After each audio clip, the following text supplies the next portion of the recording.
Hi, so today I'm gonna make an interview to my brother, as we're seeing the topic intercultural communication. So, first, I'm gonna start with this question. So, can you briefly share your experience in a foreign country, whether it was for work, study, or leisure? Can you specify and tell us your experience? Okay, so my experiences in foreign countries aren't that much. But one time in university, I went in an exchange to work in Disney World. Uh, I was one of the few selected, and it was quite an experience. I worked in a little stand selling food. Uh, I had a lot of fun, but there was a lot of pressure. So yeah, it was one kind of a trip.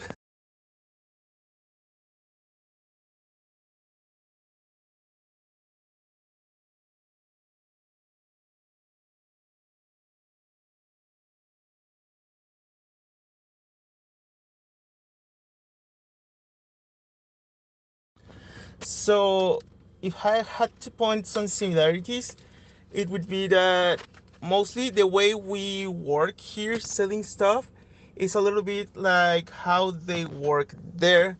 And in Disney they had some rules where you had to smile and always tell the people to enjoy their stays in the parks, and you have to give them a little bit of information. It's not that much different from here. Here I used to work in the airport, and basically I had to do some of the same things, just the difference I wasn't selling, I was searching for bags. But you had to tell people, you can go there, you can go and do this, and well, give them a smile, treat them well.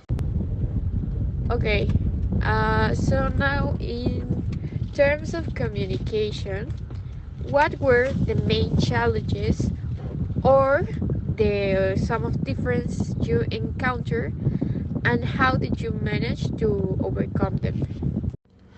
Okay, so some of the problems I usually have with the language is the absence of knowledge of some words. So usually when I don't know a word like noun or a verb, I try to use body language. Body language is one of the most universal languages in the what are written word in the world, and you can express what you want to say, and some people may understand it because, for example, a front is recognizable everywhere. It tells you that you're angry, smile, you're happy. When you point something, it means you want this thing or something like that. So that's one form to overcome some of those problems. The other one is to use the translator in your phone, but believe me, uh, your expressions will be much easier to use. Based on your experience, what suggestions or alternatives would you recommend for handling intercultural communication misunderstandings?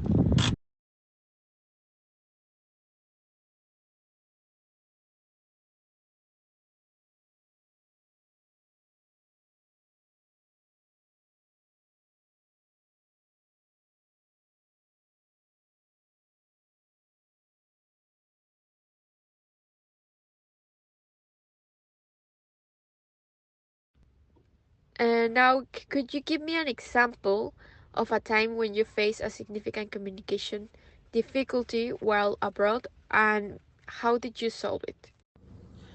Okay, so one problem I had was that some people told me I was a little bit too expressive, mostly my bosses, because the culture there it's a little bit cold, and usually here we are very, very kind and hearted with the people, and in most countries they aren't, so they feel a little bit strange.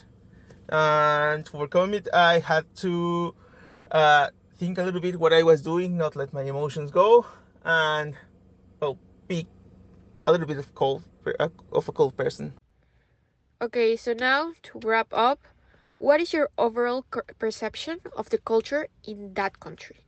And please could you highlight both the positive and negative aspects of the culture you experience?